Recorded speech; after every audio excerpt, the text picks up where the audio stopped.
Welcome to the Assembly of First Nations virtual information session on long-term reform of the First Nations Child and Family Services. Before we begin with today's session, I would like to ask Elder Edmund Sakany from Fort Albany First Nation for an opening prayer. Elder? Greetings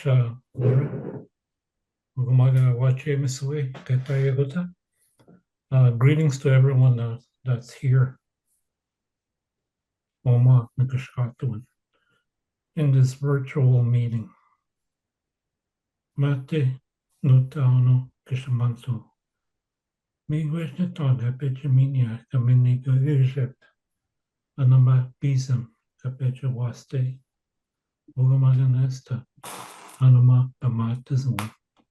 Kamuteyan. I'd like to greet the great Creator this morning and thank the Creator for this beautiful sunny day we're having up here. It's a beautiful day. And also to acknowledge this thing called life that we all have, that we're able to walk in a good way. Ugamaganesta nukokumak dumojumak wishako miigwes kapeche pichete kumakegeship kapeche wichin Ugamaganesta nawiwa. I just want to also thank our spiritual grannies and grandpas of my ancestral land, my community, and also to thank them for helping us, both my wife and I, as we begin each morning in prayer.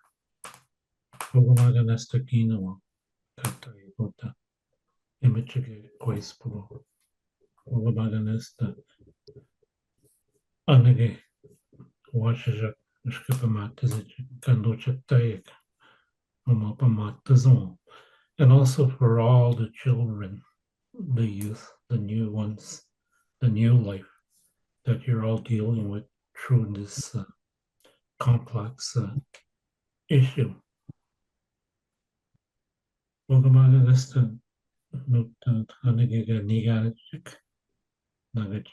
And also for those people that are leading us in this country, throughout this country, to look after them in a good way. I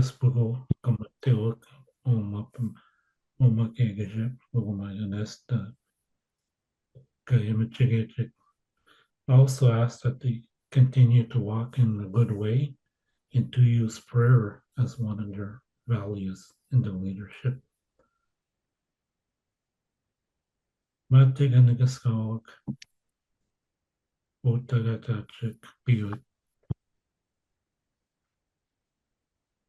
to take time to remember and acknowledge the people of my community, and also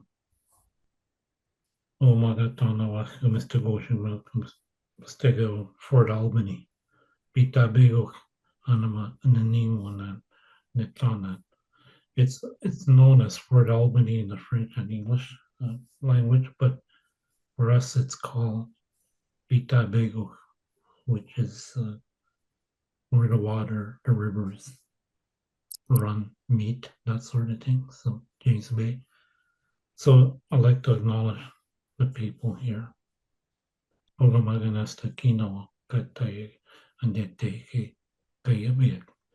also to all of you here, wherever you're sitting, wherever you're coming from.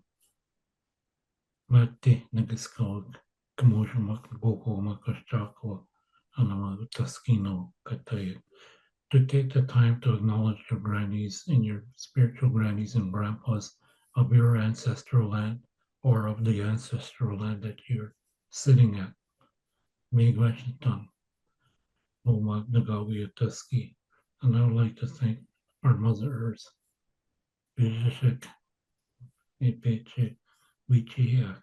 for always helping us, for always providing. I am now finished. Ogamaga Nagashkato Uche and Koyaspugo. Egote. And also you can now start your meeting in a really good way. Good hearts, good minds. Time to move on. Be rich. Now, miigwech, thank you, Elder Ed, for your words. I would now like to turn to National Chief Cindy Woodhouse-Nepenak to provide some welcoming remarks.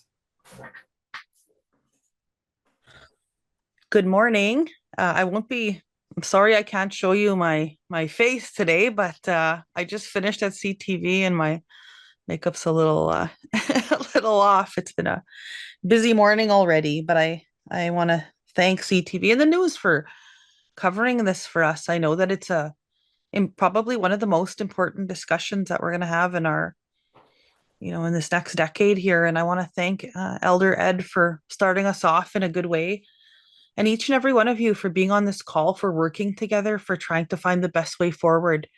I know we have the draft agreement in front of us, the final settlement agreement from July 11th. I know that we certainly didn't have it finalized by until then, and I know that we're going across the country now to speak to chiefs, and I have to say, chiefs and First Nations people are optimistic about this. I know that there's lots of questions.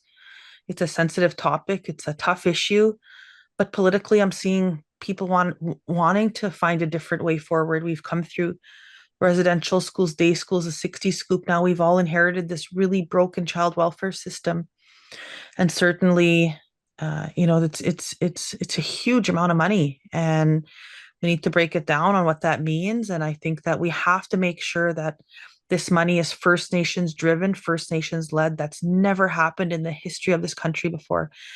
Governments have always controlled what we get and what we don't get, how we use it. And there's some flexibility in this for First Nations to really take this and do things for themselves. And I also want to make it very clear that AFN's not there to trample on rights or anything. And we don't want any money from this. We don't want anything from this. But when it comes to rights and jurisdiction of children, it needs to go back to First Nations. They're the ones that need to write their own laws, create their own way forward. We're just here to make sure that there's enough money on the table. And I want to make sure that AFN gets nothing from this, that it goes completely to all out to First Nations. And it's their decision next month, Chief's decision, community's decisions next month to decide what they want to do with their money. This is their money. This is their program. These are their children. And so I'll leave it there, but I know that we're hearing you and we're listening to you. I'm going to be talking to the other plaintiffs in about a week with some of these recommendations, which includes making sure that leadership's on the RIC, the making sure that we try and go regionally to have more representation. That's kind of one of the most things that I'm hearing backlash on across the country, is that. So not on the money, it's not on other things, but it's kind of on that. So let's focus on that together. And I know that we have a lot of work, a lot of questions, a lot of things to do. So ask questions. I don't care how hard they are. We haven't had these discussions in 100 years. Let's do them and let's get this done well and be on a better place. And let's hope in 10, 20, 30 years from now that we're on a different road than we are now.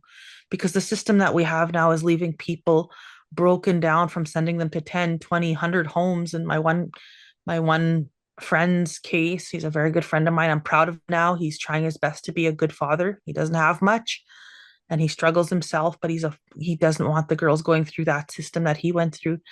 Unfortunately, many of the kids that were in the care with him in the 90s, many of them are still on the streets, or they're not with us anymore.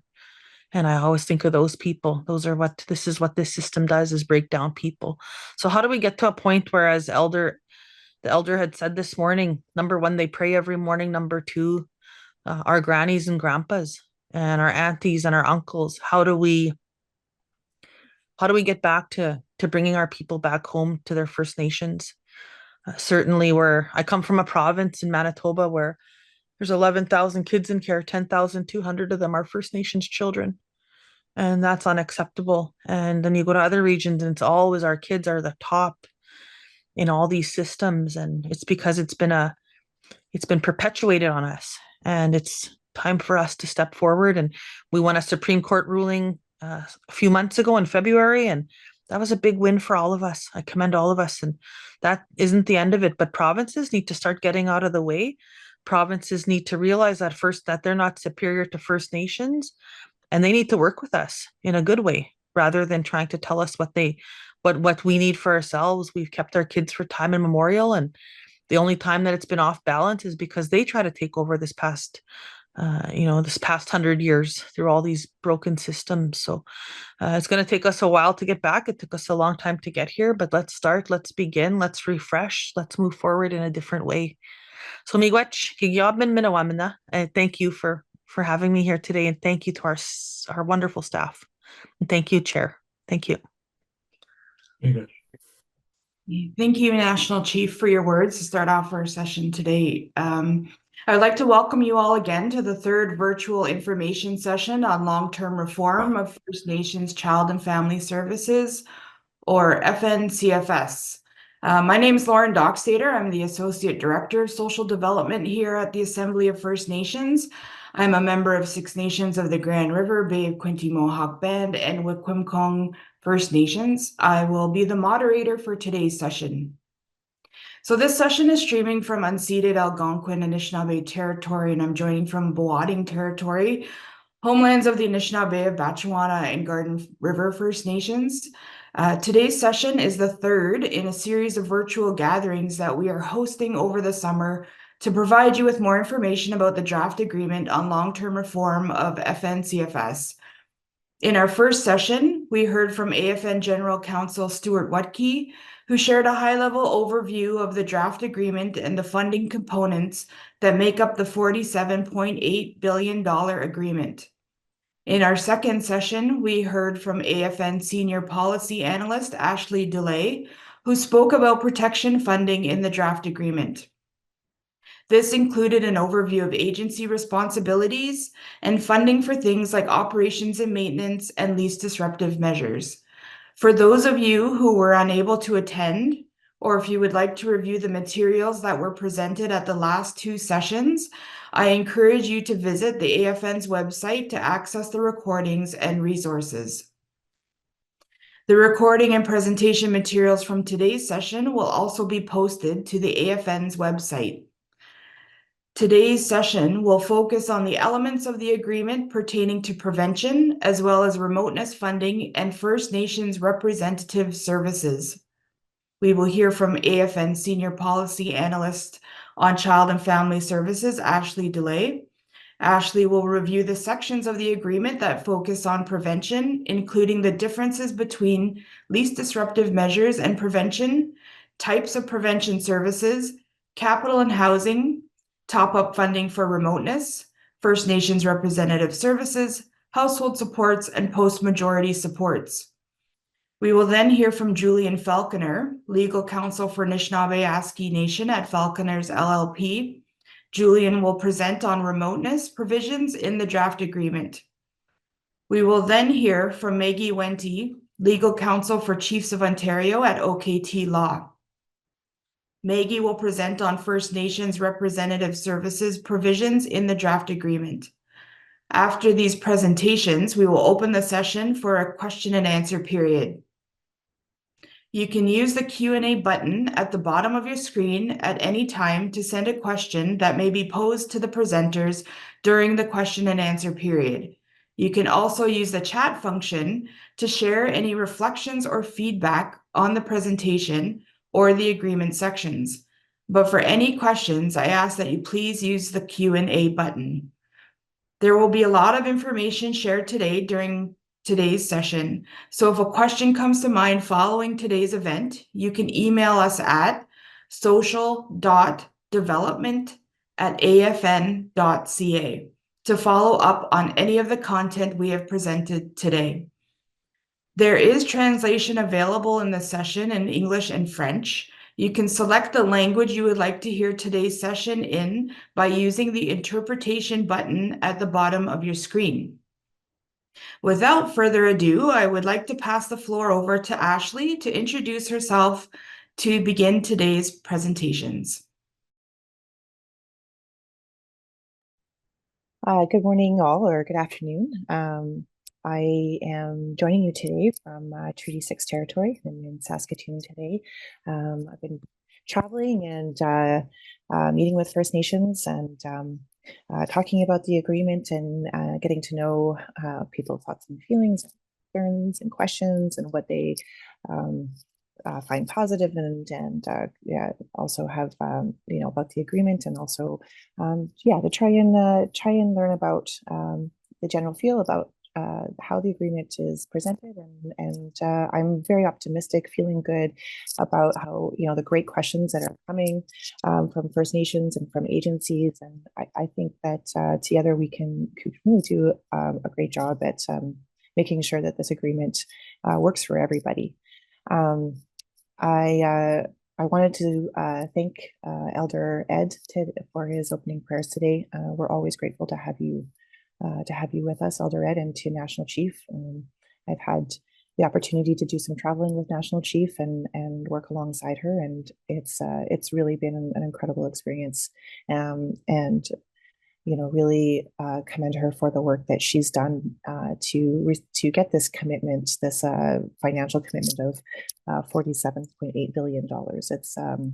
It's quite a large amount of money, and it's taken a lot of work to get there.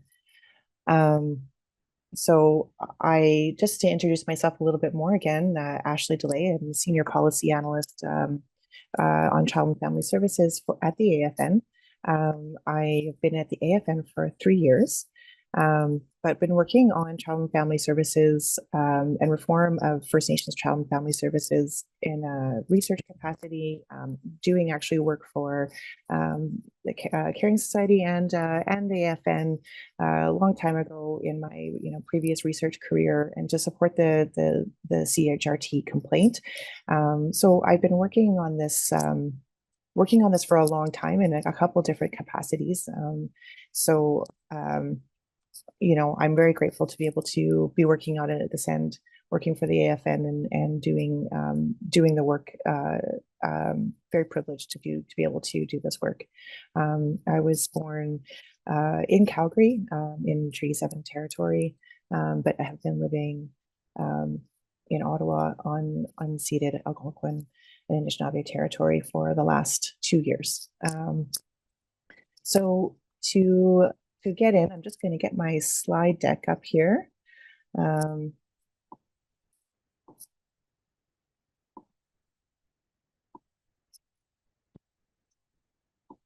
Give me a moment. I just got, here we go.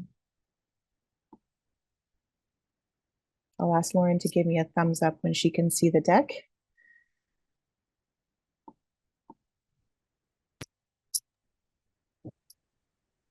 Great, thank you, Lauren. All right. So as Lauren mentioned, it's the third in the third session and over 4 sessions on more of the technical, try to get really more into the technical details. As a technician, I really live in the weeds of policy, and can talk a little bit about those more technical details. But we talk about this as being prevention funding, but overall, it's actually funding. Think about it as funding that's going to First Nations, much of which is prevention funding, but there's additional funding that is earmarked in the draft agreement for First Nations, and that will actually help First Nations build up their resources if they decide that they want to go forward with offering the kinds of prevention services we're going to overview today. So at a glance, the draft agreement, has it's really built on the principles of the funding, and the funding mechanism are flexibility, predictability, stability.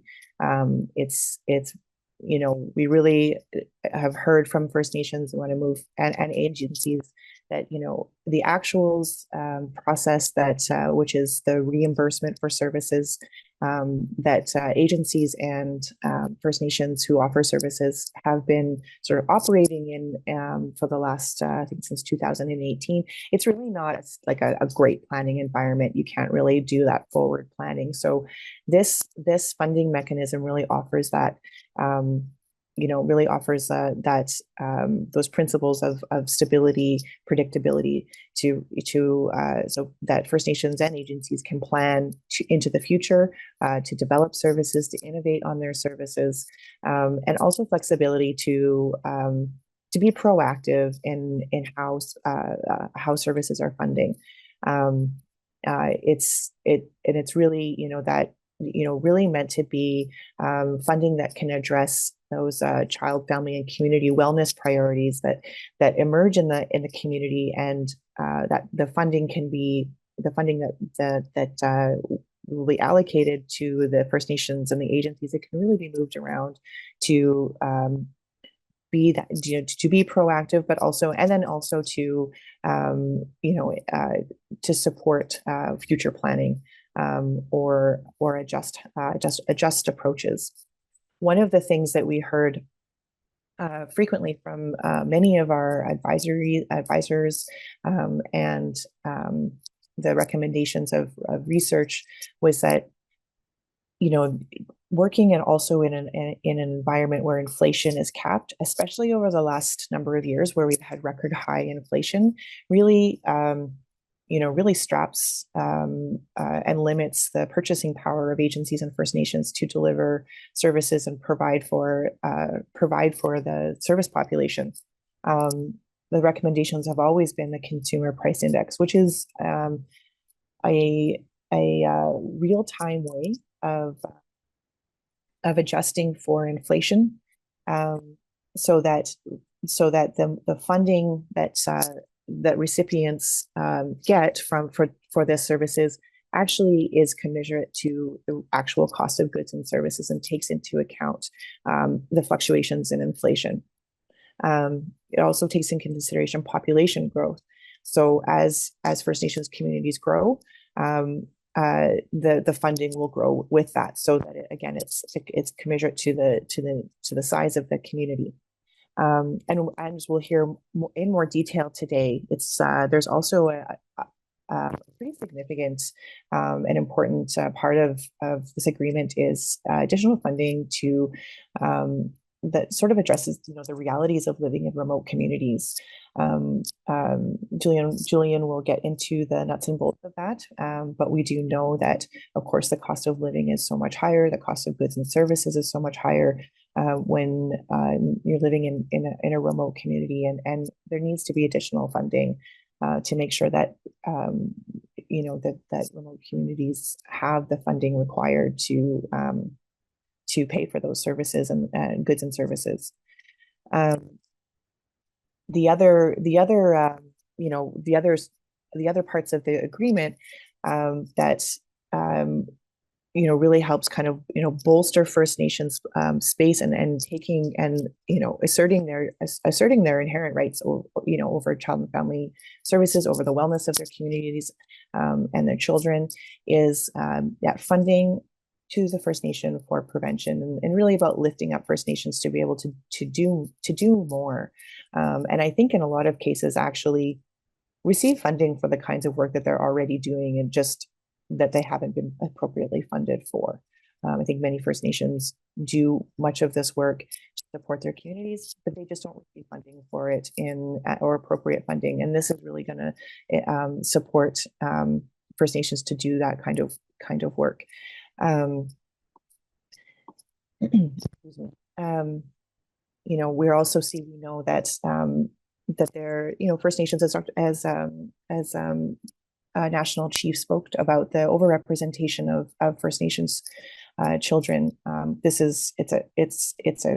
It is a crisis across Canada, and I, as someone who's worked in the research space and now working more with First Nations directly, it is staggering. The overrepresentation of First Nations children is unacceptable, and it is also completely avoidable. And a lot of it is due to the lack of prevention services in the community, and also factors, environmental factors and contextual factors of First Nations that are really beyond the control of the First Nation, beyond the control of the family. And the funding that we've negotiated for and really is built on the research done by the Institute of Fiscal Studies and Democracy, but also additional research that the one-day reports and previous reports to that really points out those gaps, and of course also the findings of discrimination of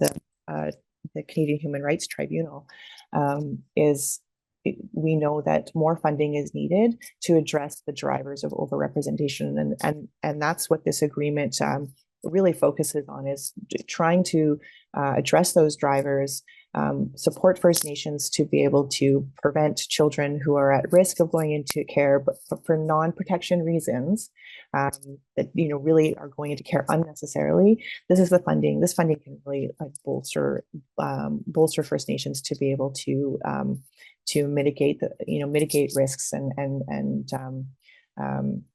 sort of nip them in the bud. Some of the highlights, this funding is will be ring fenced at the departmental level, so that's at the government level, to what's called a special purpose allotment.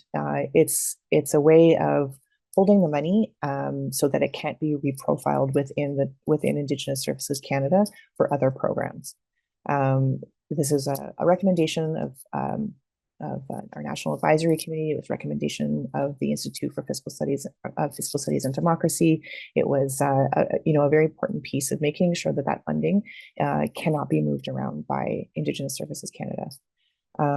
We have also a renewed focus on data and data collections for First Nations. It's data collections by First Nations for First Nations and supported by secretariats, both for data collection and for best practices. So there's a really exciting opportunity with data, and I think before I get too deep into that, we'll talk about that in the next section. But I personally find this to be one of the most exciting parts of this agreement. We also see additional funding for housing. It's 2 billion was the initial amount. It is now at 1.79 billion. The first sort of chunk of that money was allocated this fiscal year, so 2023, 2024. So that funding is attached to this agreement, and it's really that housing funding. It's not to solve the housing crisis on reserve. We know that this is like a drop in the bucket, but it is really, again, to mitigate the risk of children coming into care for reasons of inadequate housing.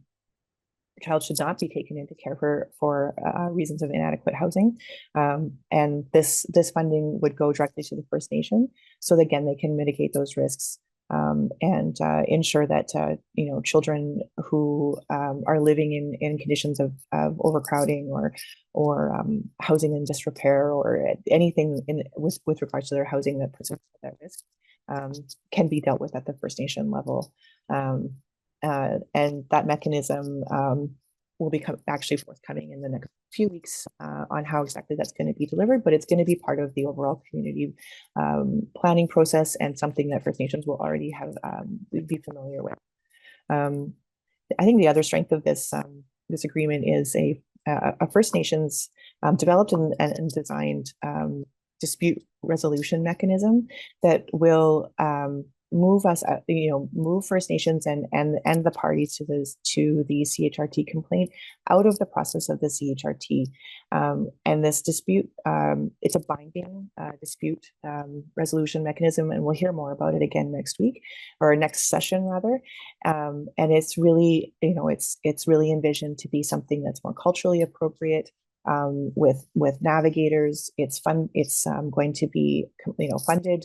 It's part of the funding in this agreement, so that First Nations who do have a dispute with the way that they're receiving funding, or the agencies are in a dispute with Indigenous Services Canada, they can access this mechanism without having to spend exorbitant legal fees. It's a specialized dispute resolution mechanism that it will be able to make binding, those like binding orders on Canada to address disputes, and it's much more. It's going to be, we're hoping the idea is that it'll be much more efficient and, again, specialized. So it would be able to make orders specific to the agreement and specific to child and family services. So it's also something I think is a great strength of the agreement, and I'm looking forward to the next session where we can hear a little bit more about that from our legal team. So just to focus on prevention allocation, as we discussed in the previous session, prevention allocation is going to be both prevention to, very broadly speaking, prevention will go to agencies under their baseline. So the baseline is anything that was reported in the over their actuals, expenditures, everything that was included in that baseline, they will see again in their baseline. So prevention, and that, but in whatever whatever agencies are mandated to provide by their provincial legislation, whether it's called least disruptive measures, family enhancement, least intrusive measures, different legislation has different terms for it. We use the term least disruptive measures to differentiate that kind of prevention at the agency level from the kind of prevention funding that will be going to the First Nation. It's just a way of ensuring that there is a clear delineation between the two, and that there isn't overlap. It's also going to require some collaboration and coordination on behalf of, between the First Nation and the agency to delineate who is going to be providing what. However, agencies will be funded for those least disruptive measures that aligns with their legislated mandate. First Nations will receive funding to do prevention at the community level. And we'll get into a little bit more about what those kinds of prevention services are. But just to sort of set aside what the agencies will be provided for, and that is that those clinical, intensive, least intrusive or least disruptive measures that really are there to prevent child from coming into care when there's identified risk or substantiated maltreatment, or to support reunification.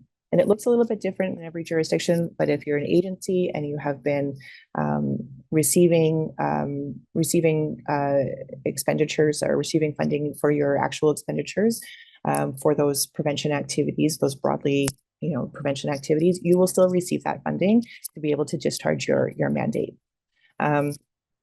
So what we've, to describe what we've, laid out in the draft agreement, that's to use the term primary and secondary prevention to the First Nation. And that can look different across different regions, and also according to the priorities of the First Nation. And I also will remind everybody that if a First Nation decides that they are happy with the services that their agency provides, or they don't feel that they want to take up doing this kind of prevention services at this time, they can have that money directed over to the agency to do the good work that the agency does. It can be some or all of that funding. It's the goal here, though, has been to ensure that First Nations have that choice, and that they have a little bit more, have more say in the services the agency delivers, and create that accountability mechanism. So I'll just move on to a little bit of the types of prevention services. So the draft agreement is not prescriptive about particularly what primary prevention can look like. Sometimes we call it a public health approach, but really it's a community wellness approach that really, takes like an educative lens on child maltreatment, but also like family wellness, housing, anything that really bolsters the children and families in a broader community sense. Builds on resilience, that creates more community cohesion, overall community wellness, really tightens up that social safety net we think about sometimes when people do need do need additional services, they actually have made those connections already. They know where to go, they know what to ask for. It kind of changes that. The goal is to change the maybe the stigma around going for support. So it could look like workshops on traditional caring approaches, classes on family well-being, cultural recreation activities for families. Secondary prevention is to assist families, families or small groups who are maybe identified at higher risk for involvement. And that could be parent mentoring, skill building, in-home supports like friendly home visiting, maybe some respite care, or any kind of basic needs supports. And First Nation will receive additional funding under what's called household supports that we'll get to in a few minutes.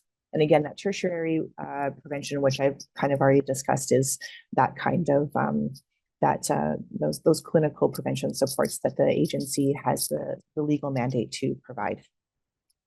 So on capital and housing, this is one of the things that some folks have asked as we've gone across to different regions. Well, we don't have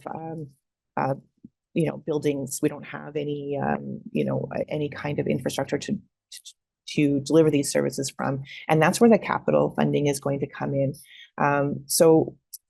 Agencies and First Nations have had access to capital infrastructure funding under CHRT 41. However, the draft agreement includes a permanent mechanism for funding to be delivered to the First Nation, so that capital infrastructure needs can be addressed. That would include needs assessments, groundbreaking, any kind of like work leading up to it, as well as the actual buildings. And it would, we really want to make sure that First Nations have the space, have clinically like an appropriate space, child friendly, culturally appropriate, so that people feel welcomed when they want to come for, when they need to reach out for services or supports. And again, we talked about the housing, and that is, again, that housing funding is really there to prevent children from becoming involved for reasons of inadequate housing or support reunification, where housing is a barrier. And we will discuss with Julian in a few minutes. There again, the remoteness, which is the recognizing the increased costs of delivering services in northern and remote communities, and really has been, remoteness research has really been led by Nishnawbe Aski Nation, and we're excited to have that partnership and be able to make create opportunities for those remote communities to make sure that they get the kind of funding that will support the service delivery and service development. We'll also hear from Maggie Wente today from the Chiefs of Ontario, legal representation for Chiefs of Ontario, on band representative services, which Chiefs of Ontario and Ontario has had something it's called band rep services, band representative services, and that's really meant to be a position within the First Nation. That's someone who is there to liaise between the First Nation and the agency or the courts, and really advocate on behalf of the First Nation and the family to ensure that when children are at risk of going into care or are actually in care, that their needs are being met while they're in care. So I will definitely leave it to Maggie to discuss this in more detail. But just to say that this funding is going to be based on a population on reserve, Crown Labrador and the Yukon, and it's about, as you see on the screen here, it's about $295 per person, with a minimum, a base minimum of 75,000, so that the smaller First Nations have sufficient services or sufficient funding to develop the service, to deliver the service. And many First Nations already are already have somebody who fills this role, and it is named differently across different regions, just depending on how First Nations decide to term this role. But in general, this is that position, that person who is charged with that representative representing the interests and goals or interests and priorities of First Nations and the children and families. This again is across this like prevention continuum. Though we don't call this necessarily prevention, it can the funding for what's called household supports in the draft agreement. You may have, if you have been following along of the IFSD and previous work that the IFSD has done on behalf of the AFN and also in the agreement in principle. This funding was called poverty, but we've just renamed it to household supports, which just really more speaks to what it is. And it is funding to the First Nation to meet the basic needs of children and families that if are sort of continue and are left unmet, increases that risk of a child coming into care because of the lack of funding or the lack of resources in the community to address those needs within the community. So again, I think this is, many First Nations already do this kind of thing.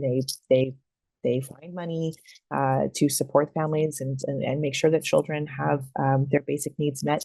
This is just actually the funding to do that work without having to move money and cash manage. Some examples would be this is a great example, is a bed purchase. You obviously want a child to have a safe and warm bed to sleep in at night, and that's something this funding could be used to purchase. And as I said, it will go directly to First Nations, and within the 2024-2025, if this agreement is approved by First Nations in Assembly, that funding for the first fiscal year is earmarked at 25.5 million, and that again is directly allocated to the First Nation, and then again will be adjusted by remoteness, and the funding then continues for the rest of the agreement. Post-majority supports. This is something that the funding has been available for post-majority supports.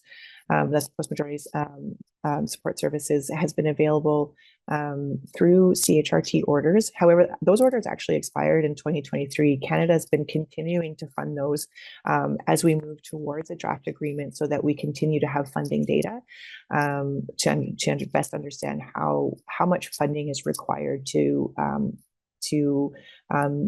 fund post-majority support services in regions and across all territories. That position, that the post-majority supports, that funding is really there to support a staff member or staff members, and the funding to provide to children who are no longer children. There'll be adults, young adults aging out of child and family services, aging out of care. So set at 18 or 19, depending on the age of majority in your territory, up into and including the age of 26. So that a young adult has continual access to funding, if they want to attend school, there's additional funding for them to support them in post-secondary aspirations or technical schools, trainings, things like this. Assistance with rental, some you have to pay a security deposit. That can be a real burden.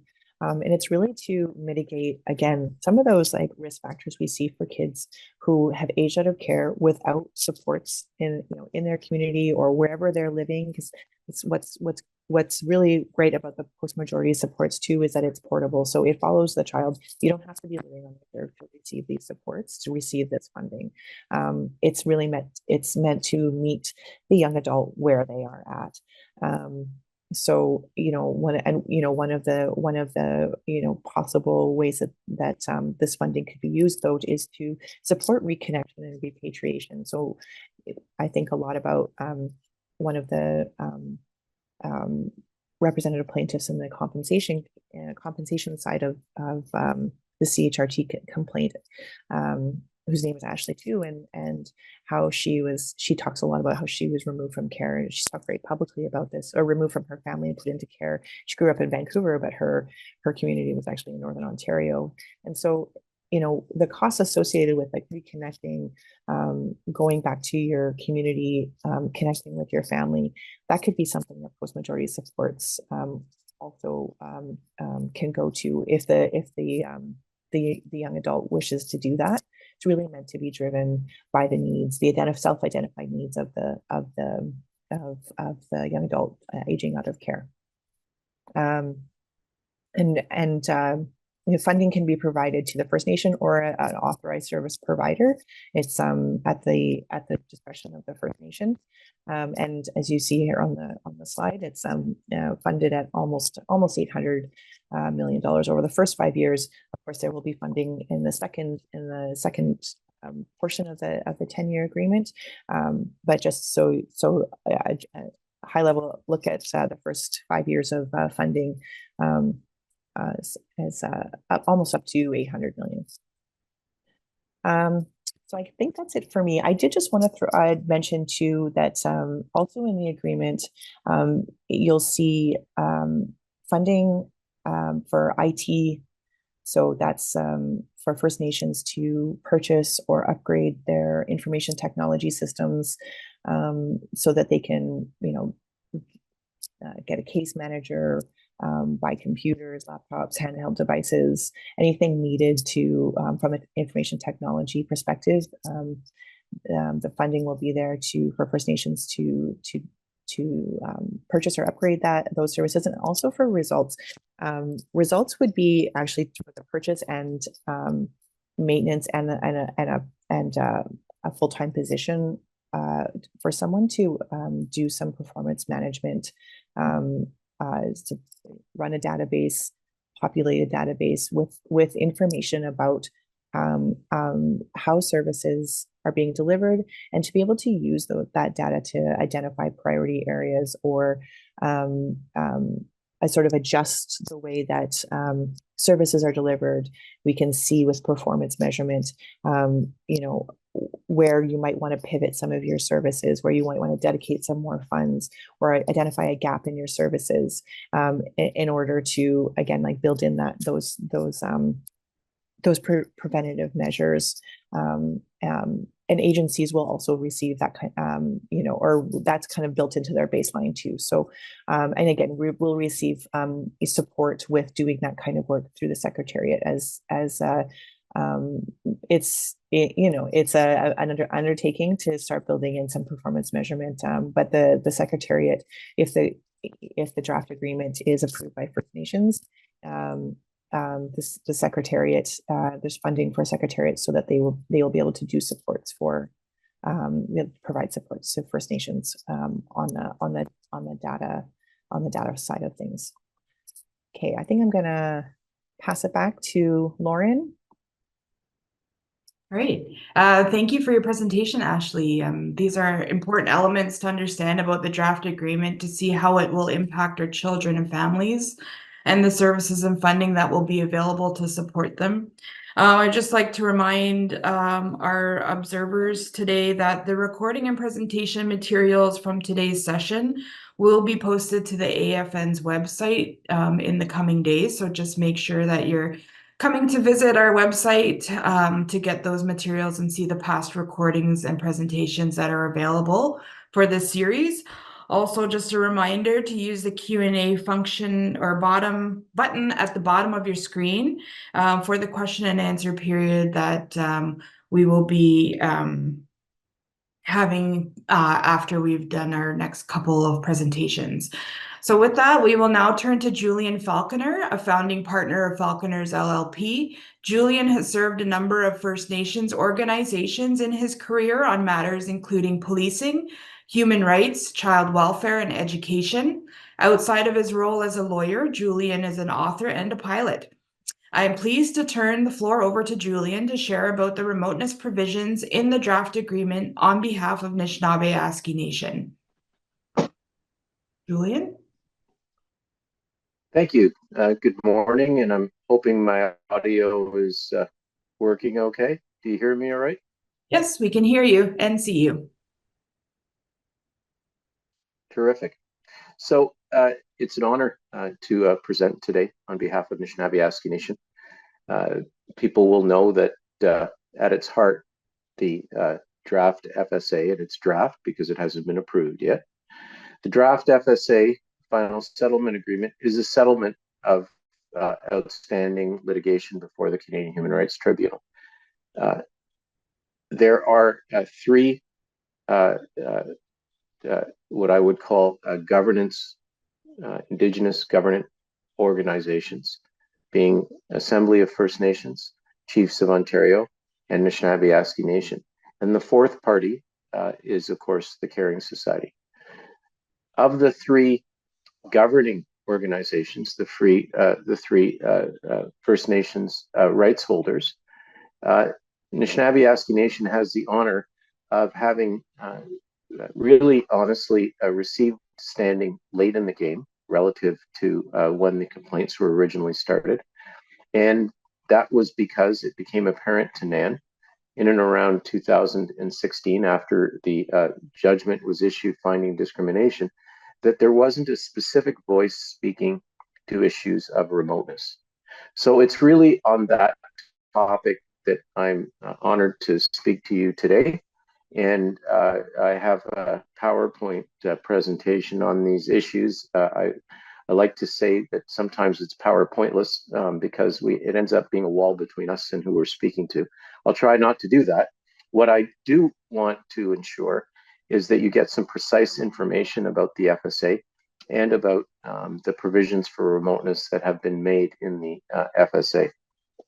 So the title of the presentation is The Role and Impact of Remoteness Funding in the Draft Final Settlement Agreement. The point of speaking to this issue is to deal with the background behind the remoteness research.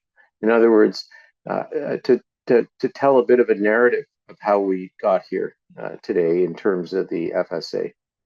So as I said, and you can turn to slide 3 for me, please, David. And by the way, David Schwartz is our able law clerk who is more on top of this stuff than I am, and that guarantees that this will go fairly well. There's a timeline we've provided here just to explain how Anishinaabe Nation became involved. And what you see is that in May of 2016, NAN obtained standing from the tribunal to address questions of remoteness. And I want to emphasize that it's not a coincidence that this was some months right after the tribunal's finding of discrimination. In other words, their key judgment on discrimination happened very early in 2016. On behalf of Anishinaabe Nation, I represented NAN at the time, some 8 years ago. It became obvious that there was no specific voice for remote communities. And so NAN intervened on what is called the remedies portion of the tribunal proceedings. In other words, they'd found discrimination, but they hadn't made decisions about remedies. And so our instructions were on behalf of NAN communities, which for those who don't know, and I probably should have been quite clear about this at the beginning, NAN, Anishinaabe Nation, as a political territorial organization, is in northwestern Ontario, of course. Its territories span from the shores of James Bay, communities such as Fort Albany and Szechuan on the shores of James Bay in the east, all the way across to just short of Treaty 3 territory and the area in and around Kenora. So the bottom line is that its territory spans right across northwestern Ontario. There are 49 NAN First Nations. Of the 49 NAN First Nations, 34 are fly-in communities. That's obviously an extraordinary proportion. their territory, their land territory, the territory of Nan, spans a geographical area larger than the country of France. So obviously, from the question of remoteness and challenges around access, Nan has a unique interest. So by September 2016, Nan had presented to the tribunal that it was concerned that none of the funding decisions to date by Canada and none of the arguments advanced by the parties introduced any notion of adjusting for remoteness in any real way. In other words, it's not rocket science. I know that people who have been to remote communities have visited, facilities like Northern Stores. A tomato in Saskatchewan costs very different, if one is even available, right, than a tomato at Six Nations in Southern Ontario. And the tomato in Saskatchewan could well cost $5. The price of fuel, the price of capital, the price of construction, all of it changes dramatically. Challenges around recruitment. I mean, I could go on and on. We know that there are very serious barriers of access in respect of remoteness. But this is what's interesting. Even though that's been known easily over 75, 100 years, there was no real adjustment to the funding to account for it. Enter Nan. And so by March 2017, Anishinaabe Nation pushed and filed materials before the tribunal, and I had the honor of representing them along with my colleagues. The notion of remoteness quotient work, which we call RQ work. And so terms of reference for an RQ table with Canada was set up, and the entire purpose of it was to bring home the idea that there be serious indexing for the challenges faced by remoteness. And if you flip to the next page, please, David. And so in that respect, and next one, please. In that respect, the tribunal made the following order, that it agreed with Nan, and this is a quote from the tribunal decision. The panel agrees with the Anishinaabe Nation that a remoteness quotient needs to be developed as part of medium to long-term relief and that data needs to be appropriately collected. The panel is also pleased to learn that INAC will engage on undertaking and providing support for research on this topic and to discuss a possible remoteness quotient. Next slide, please. And a terms of reference ultimately was signed.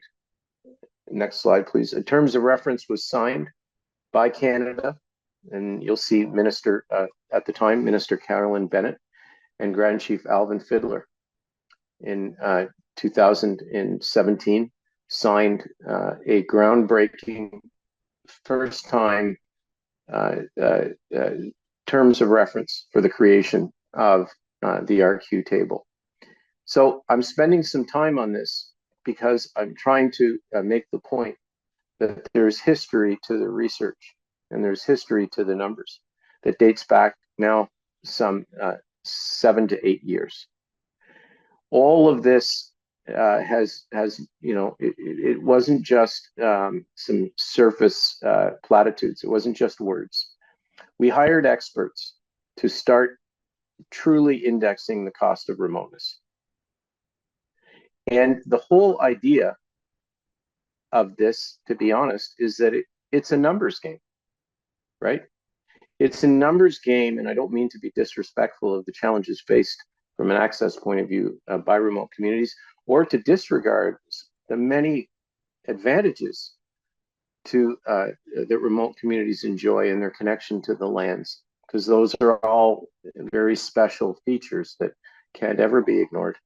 But there are financial realities, and they can be adjusted for in terms of indexing. And let me just give you one example. This is a classic. During my cross-examinations of representatives of Canada in early days, when they were pushing back on the concept of the RQ work, During my cross-examination of Canada's witness, I asked them about adjusting for remoteness. And of course, there was no evidence of real adjustments for remoteness for Indigenous people, but here's the fascinating piece to it all. Of course, they had something called a post allowance, a remote post allowance that provided adjustments for the salaries for employees at nursing stations, whether it's doctors, nurses, and the like. So Canada had figured out how to adjust for remoteness in how they paid their own people. They just hadn't incorporated notions of paying for remoteness and actually supporting the care of your children. And so that irony wasn't lost on anybody. And so we moved forward with research. Next slide, please. Now, the objectives of the research initially were to develop this remoteness quotient, to develop a model for going forward that was based on empirical data and based on sound economic and financial models. All right. Through that, we developed a tech table. Next slide. And the tech table, I can't impress upon you how important the work of that table is. First of all, it is a cooperative. It is a collaboration. That is Canada and Anishinaabe Nation have each fielded their experts. And their experts have truly bridged the gap in terms of sharing data that each of them have been doing and allowing for the creation of the concept of the RQAF, known as the Remoteness Quotient Adjustment Factor. The RQAF is a product of both the work NAN has been doing and the work Canada did through their so-called cost adjustment factor work. So in the end, they produced what is a hybrid of the approaches they were all taking now.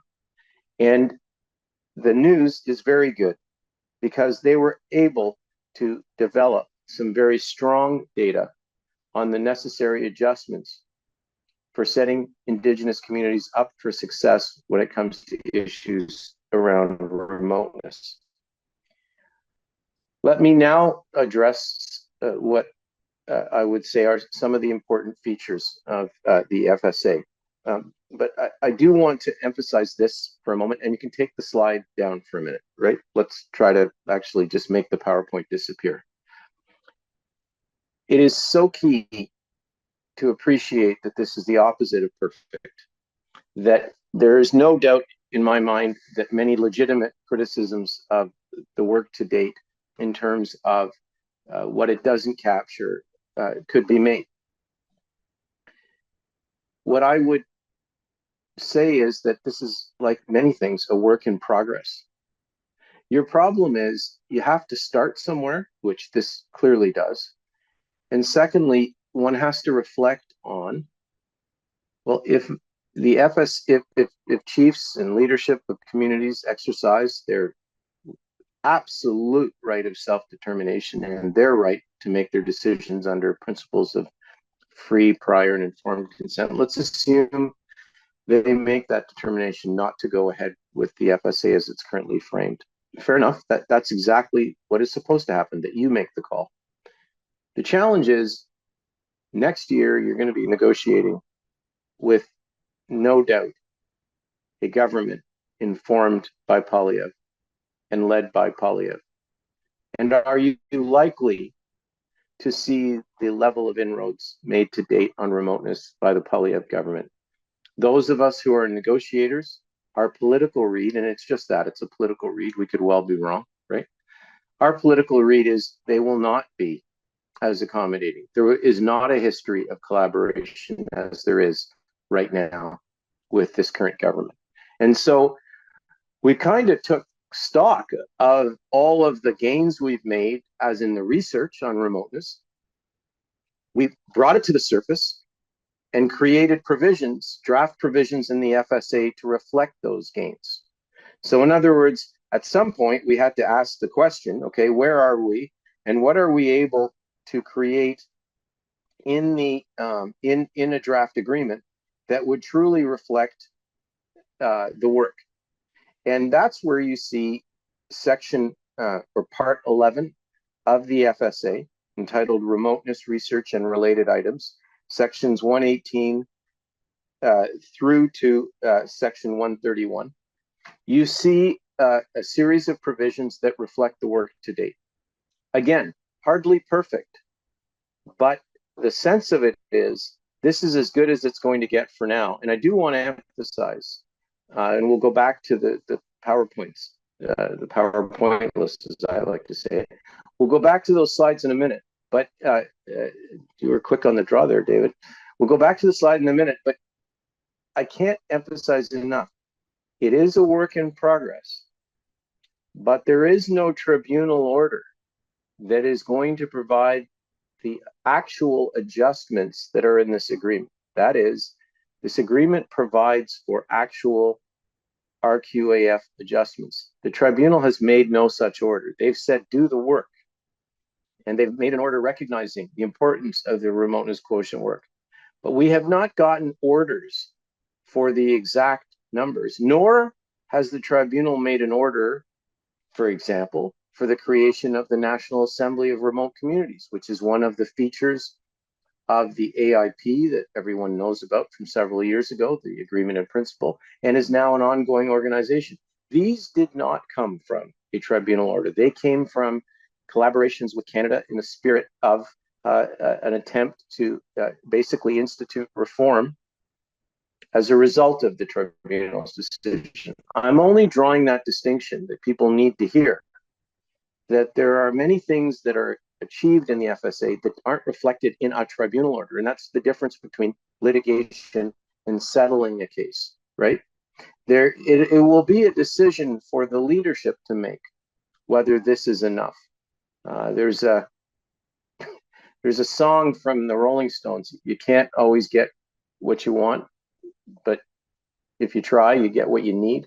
This may be the agreement in which you get what you need, but not everything that you want. And it's fair to say, well, that's not enough. And that's free, prior, and informed consent. And you know, we deeply respect that. But we will say this: the challenge is, will you get more out of Polyev?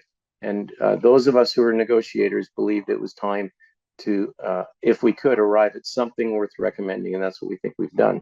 So let me get into the details of the FSA and the remoteness terms. So first of all, and it begins at page 11 of the PowerPoint. Page 11, please. First of all, there is a commitment to the creation of a remoteness secretariat. So under the agreement, under the AIP, and now under this agreement, the National Assembly of Remote Communities, which is up and running and has a very important role in bringing together remote voices from across the country. The executive director, Donna Baer, is doing terrific work. The co-chairs are shared by leadership from both FSIN and NAN. And the idea of all of this is that the remoteness work continues, but there needs to be a focus on data gathering. As a result, we created under the agreement the Remoteness Secretariat, and it establishes, right, a hub for remoteness research, data, and dissemination of best practices, a hub that Canada funds, and a method for collecting data on remoteness dedicated to the questions around data on remoteness. We won't be guessing the price of that tomato, right? We'll know. Secondly, a table is recognized and provided for in the agreement, being a NARC Canada remoteness table, wherein which, right, the negotiations will continue on the interests of remote communities. And finally, a NAN Canada remoteness quotient table, which existed before, will continue. And so the work of the NAN specific process will continue. In indexing, and next slide, please. In indexing for remoteness, you know, a major question arises for any party, right? How is it done? How are we able to accomplish true and reasonable indexing for across the country? This particular graphic shows a map of Ontario, and that's not all that this is about. There is a map of the country in which proper statistical scoring has been done by StatsCan. I want to emphasize that what StatsCan has done is only part of the methodology for determining remoteness, but it is a significant part, and because there's a form of remoteness scoring that relates to access for communities. It's not perfect; it has flaws, and the National Assembly of Remote Communities has been communicating with representatives of Canada. We've been working at the RQ table, talking about addressing what are perceived as flaws with the StatsCan work. But there is a remoteness scoring that drives this, that allows communities with the biggest access challenges to actually be recognized by virtue of this remoteness scoring. And so funding index to account for the increased costs of delivering child and family services is actually being crystallized. The remoteness indexing will apply to baseline funding, and it will apply to prevention, information technology, results, emergency fund poverty. And there's a commitment to co-develop the methodology to account for remoteness costs on a national basis by taking the RQAF methodology and applying it across the board. Next slide, please. What you see in this slide is the StatsCan index of remoteness that I talked about, this idea of remoteness scoring. Things such as travel costs, population sizes, distance from road networks are all factors that are taken into account in this remoteness scoring. As I said before, it's not perfect, but it is an important, what they refer to as an empirical base for judging questions of remoteness.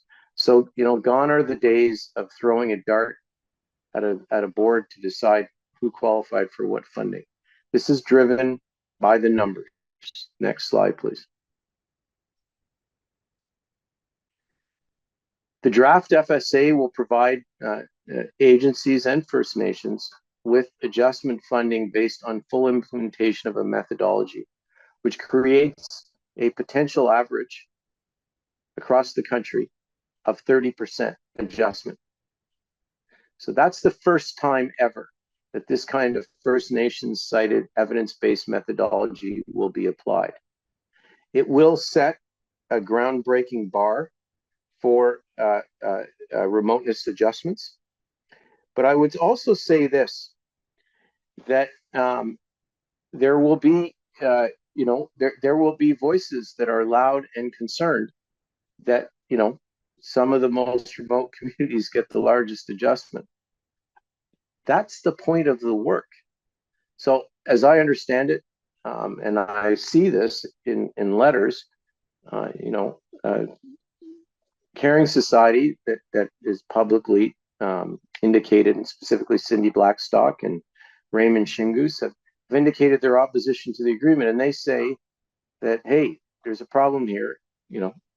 Communities like the communities in Nan are getting a high adjustment. Well, of course they're getting a high adjustment, and that's because historically they've gotten a really low adjustment because remoteness wasn't accounted for. Now, there isn't an overcompensation the other way. The science has been done, the work has been done, and it's resulted in significant adjustments. Now, if the message is that communities and their remoteness shouldn't be counted, well, I suppose that's one approach. But if you think that this should be done empirically and it should be numbers that decide it, well, guess what? The tomato is really, really expensive. And to build in a remote community is really, really tough. And so there's no surprise to informed leadership, whether in remote communities or not, that there's a large number adjustment that has to take place to account for it. Apparently, that's the source of criticism. There's no special deal going to Nan or any other remote communities. What's happening is The numbers are allowed to play out, and to the extent, territory consists of many fly-in communities such as Nan, there will be a greater adjustment.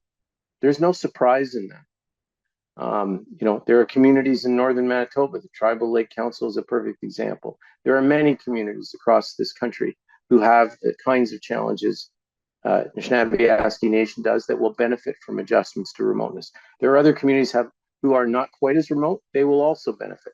Any community whose remoteness score is 0.4 or higher will have a provision for their funding. And Canada has started to release the numbers, so communities will be able to see their entitlement and eligibility for remoteness funding. To go this far, to have this kind of empirical analysis, that's the groundbreaking part. Next slide, please. But it's also the support for remote communities being set up for success. That's where the National Assembly of Remote Communities comes into it. NARC right now is made up of the Alberta contingent, FSIN, MKO, Northwest Territories, Anishinaabe Nation. And I want to emphasize that the membership has changed. Like, those are the founding members. The membership has evolved. Example, it has evolved to include the Northern Manitoba Tribal Lake Council, whose traditional name I struggle at pronouncing, and I apologize to Grand Chief Harper and others for that. There are other communities who have expressed interest in joining, and I expect the membership to continue to evolve. Example, MKO is no longer a member, and things change over time. But what I do want to emphasize is that structural reform that was originally included in the AIP is repeated in a strong way in the new FSA. So with that, I'll close by making the following observation. Last slide, please. There is a delivery on the commitments. There's a delivery on the NARC Canada remoteness table. There's a delivery on how NARC will continue to evolve and influence the gathering of remoteness data through the Remoteness Secretariat. The idea is that NAN may have started this work, but thankfully it's work that is, through the leadership of Grand Chief Fiddler, Deputy Grand Chief Narcisse, and others, it's work that is spread across the country. So with that, I want to thank you. It's been an honor to present. I hope that this lawyer didn't talk too much, but it truly is an honor to speak to you today, and I'm happy to answer any questions you may have to the best of my abilities. Thank you. Miigwech. Thank you for your informative presentation, Julian. We will be trying to have a question and answer period after Maggie has a chance to speak.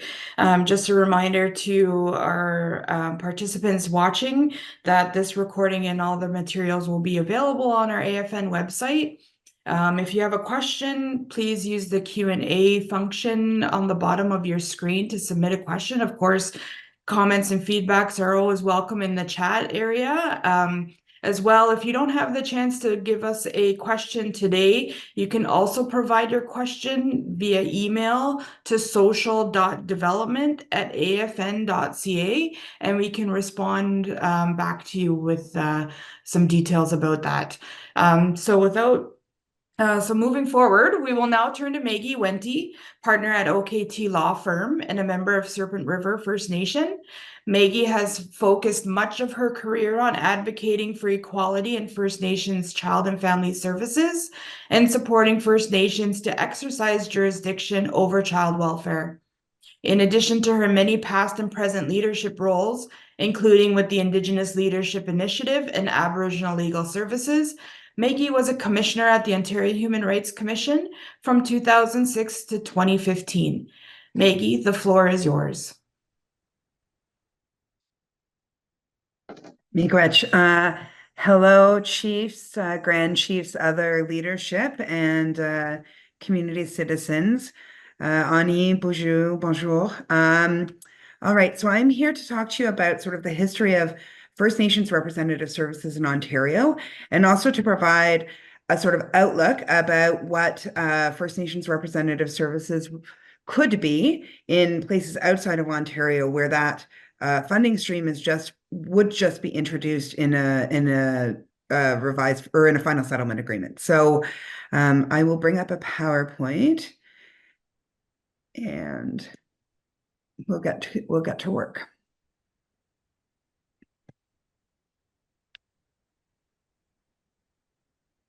Is it working? No. Here we go.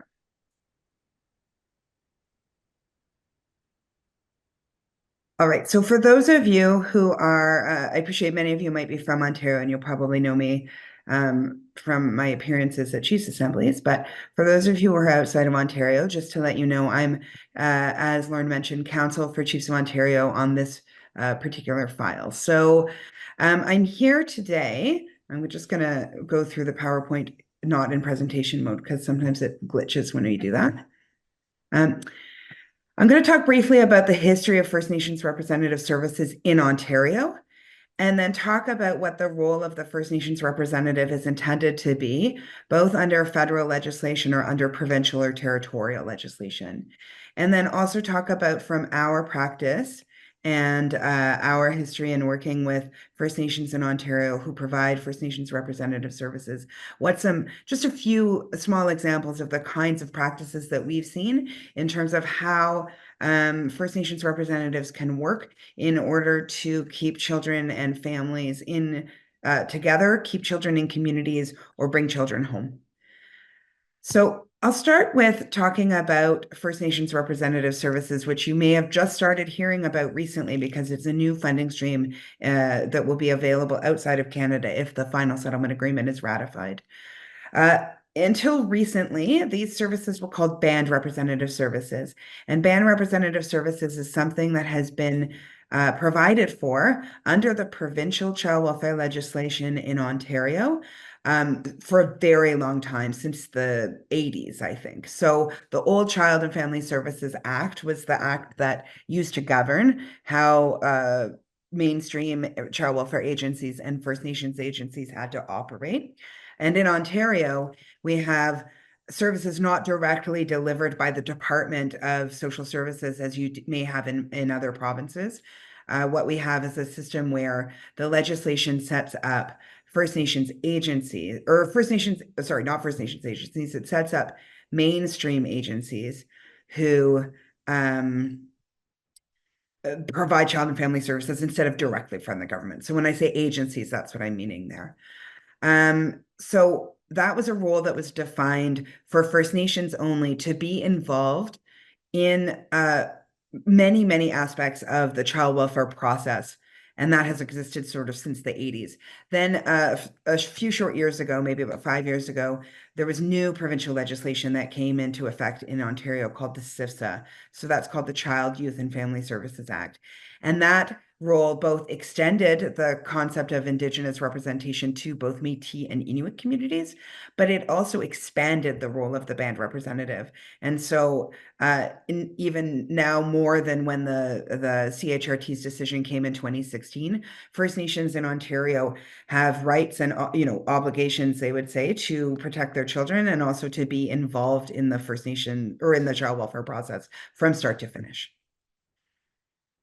So just as a history, as I said, in between 1987 until the merits decision, Chiefs of Ontario has been advancing resolutions about self-determination in laws, programs, services, et cetera. And there's been 191 resolutions about social services and self-determination and 9 resolutions specific to band representative funding. And it's that reason that Chiefs of Ontario became involved in the Human Rights Tribunal decision. So partially because there's a different funding situation in Ontario than there is in the rest of Canada, because the province is involved in the funding of the agencies in Ontario, and also because of the extraordinary sort of participation of the Chiefs because of this different funding situation. It was a situation where Chiefs of Ontario needed to be involved in the human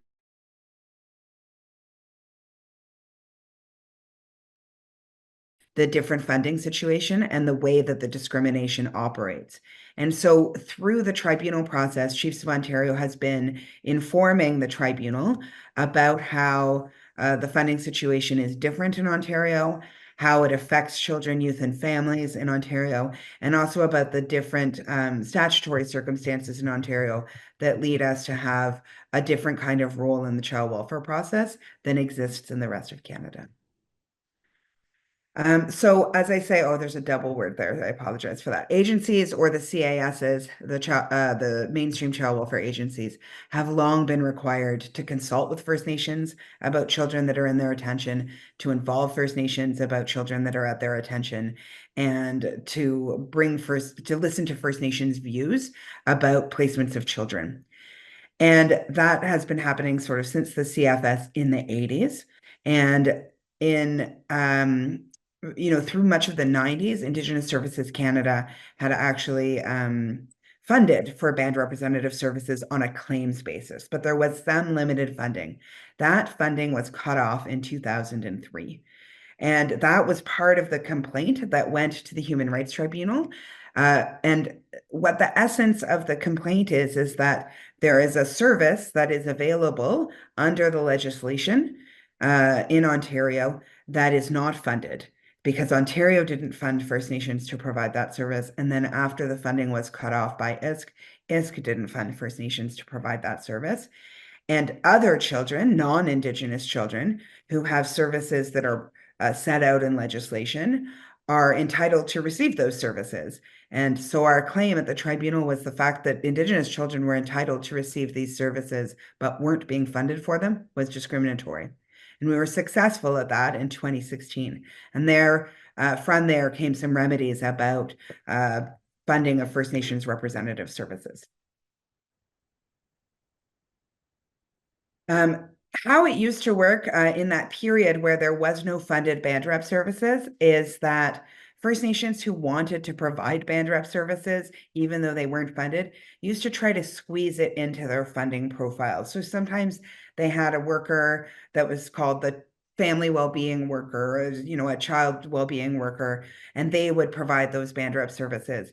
I've heard lots of stories about chiefs who themselves would drive themselves to court, to be in court, to talk to the court about what the First Nations perspective was. And those situations in which the First Nation wasn't fully able to exercise its obligations and its rights under the provincial legislation was what which is what led the tribunal to find that the failure to fund band rep was a key feature of the discrimination against the children in Ontario. Hold on, I'm seeing some things in the chat. I'm just going to check. Okay. So let's talk now. I'm going to talk now about what the role of the First is, and I'll talk a little bit about what that role is in Ontario sort of generally, but really I want to talk about what it might look like in the rest of Canada. So in Ontario, as I said, the CFSA, the Child, Youth and Family Services Act, sets out in quite a bit of detail in the legislation what the roles, rights, responsibilities of the First Nations rep is. And but importantly, particularly since the funding stream has been available as a result of the CHRT order in 2018, First Nations have also been deciding exactly how to implement their role as First Nations representatives.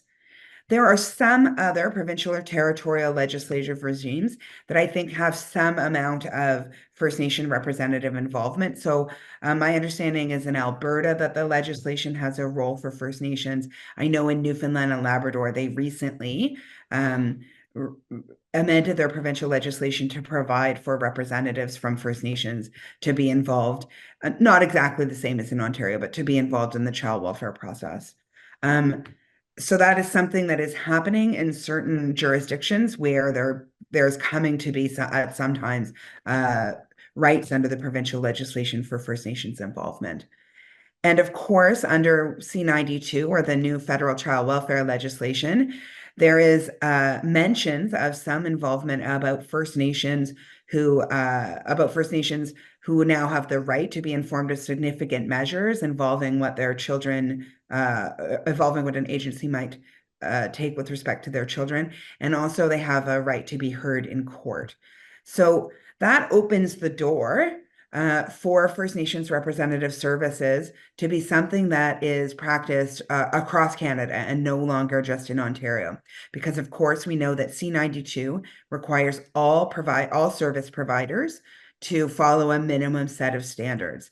And so these minimum standards about involving First Nations and being heard in court are something that now applies across the country. And that's where we get the opening for First Nations representative services to be something that is provided in areas where even their own provincial or territorial legislation does not provide for it.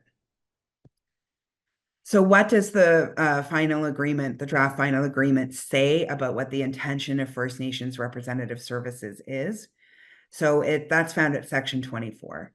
It's to support the cultural needs of First Nations children, youth, families, support connecting children, youth, and families with their lands, languages, cultures, practices, customs, traditions, and ceremonies, supporting repatriation of children to their communities, and ensuring that the rights of First Nations children and youth and the rights of First Nations are respected in the system. So that is what has been negotiated for the purpose of that funding. And, other than that, there are not a lot of constraints in the final agreement about how a particular First Nation might want to run First Nations representative services. So the terms and conditions, which is a document that will be made public shortly, it's very flexible about how First Nations representative services will be implemented. So it really is up for the First Nation to decide. A sort of cautionary moment here is that if there is no provincial legislation that is requiring the government, the department, or the agency to have a robust enactment or engagement, with First Nations about children that are at their attention, your mileage may vary, is I suppose what they say. So First Nations have really been able to be very involved in the child welfare process in Ontario because of the legislation. And you'll know that if there's nothing in your provincial legislation, you may find that the department or the agency is not particularly open to engaging with First Nations, other than those bases that are set out in the federal legislation.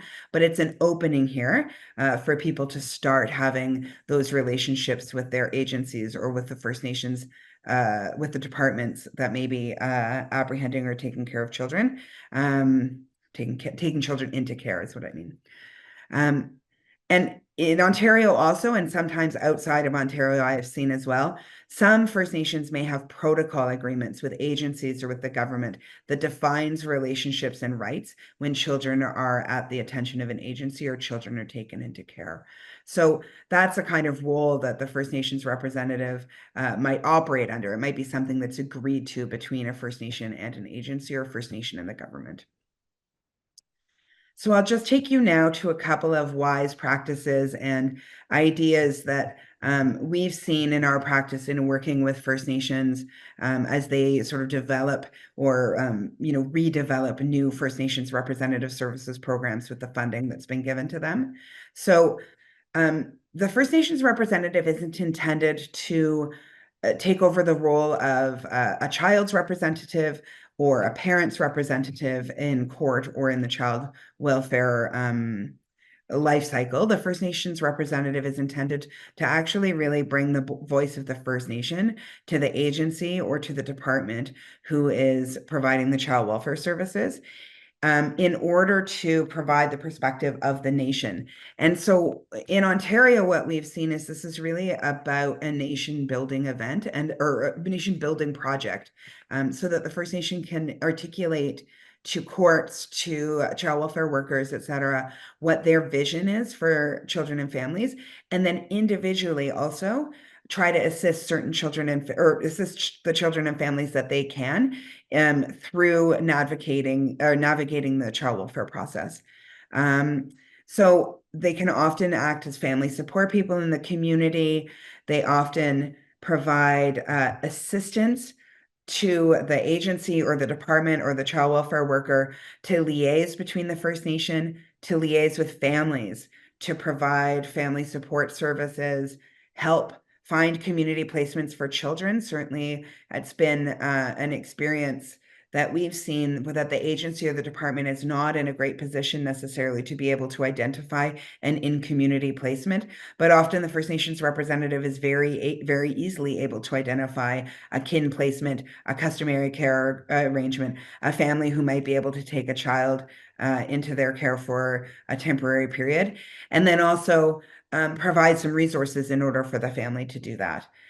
Also maintaining connections of children to their communities and repatriating children back into their communities is something that the First Nations reps do. And I'll provide a couple of examples about that, even when the child has to leave the community in order to be taken into care. And providing alternative dispute resolution services is something that happens in Ontario at times to try to come to agreements between parents and agency, et cetera. Assisting families access prevention support if they're at risk of having their kids taken into care. So one of the things that's really great about First Nations representative services is often because they have eyes and ears on the ground, they're the ones who are able to identify which families may be at risk, which children may need a little bit of an extra boost, which moms and dads may need some help with, and link them with prevention services even before they come to the attention of the agency. And that's a role that First Nations reps have been playing, particularly in the world that we had for a while where there wasn't community-based prevention services. Providing knowledge and awareness and promotion of the interest to courts and to the agencies, the department, families outside, parent counsel, parent lawyers, et cetera. Representing the First Nations in court. So we have First Nations representatives who go sometimes without the assistance of the lawyer and have had enough training to fill out all of the forms and provide their plans of care, provide their views to the court about what should happen to a particular child. And I'll say they are very, very successful in court often in advocating for a different arrangement than something that the agency might be interested in doing, or something that the court might have done by providing extra additional information and ideas, and repatriating children and assisting with family reunification if a child has been taken into care. So I'll just provide a couple of examples and then we can start with questions because I'm conscious that we're a little bit behind time. One of the things that we've seen First Nation in particular that I'm thinking of do is through their band representative services, First Nations representative services program, they actually wrote out letters to all of the child welfare agencies in Ontario and said, we need to know where our children are. Can you please tell us? And they started receiving notices back that there were children here or children there, et cetera. And there is have long been notification provisions under the federal legislation or the provincial legislation, but they don't always work that well. Anyway, there was a teen actually, who was about to be adopted quite far away from his very far northern community in Ontario. And that he came to their attention, and his family had been in child welfare for several generations and hadn't been back to the community for several generations. And they determined that the repatriation of this child was a priority for this First Nation. They were able to identify who his aunties and uncles and cousins were in the community, and they wanted to show him where his home was. And so they used their funding to go visit with the community, with the child and his prospective adopted family, to speak to the agency that was involved with him, to tell them that they were involved and wanted to be there for the child. And they eventually, later that summer, brought the teen and the teen's adoptive family home to the First Nation. They had a welcome home party for him. He met his aunties and uncles. They taught his adoptive family about the community and the importance of the family and the language in the community. And they've given him now a place to call home. So even though he is living with this adoptive family outside of the community, he has a base now. He has aunties and uncles within his culture, and he's able to come home every summer when they have their community festivals. So that's a really concrete example of the work that a First Nations rep does. And it just involved that amount of funding to get, the First Nations rep worker and a member of Chief and Council and an elder went down to visit him, and they took a 24-hour journey through Ontario to get there.